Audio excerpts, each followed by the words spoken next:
এবার 5 আগস্টে আন্দোলনের বিজয়ের মুহূর্তে বা শেখ হাসিনা চলে যাওয়ার পরপরই প্রথম হামলা হলো প্রধান বিচারপতির বাসভবন এবং বিচারপতি ভবন, যেটা কাকরাইলে আছে, 14 তলা অ্যাপার্টমেন্ট অনেক।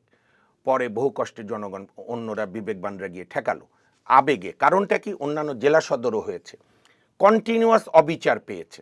আমি প্রায় একটা কথা একজন আইনজীবী হিসাবে বলি বিচারপতিদের, যে আপনারা যদি 5 আগস্টকে অনুভব না করেন যে মানুষ কেন আমাদের উপর হামলা করতে আসলো, এইগুলোই তো অবিচার ছিল।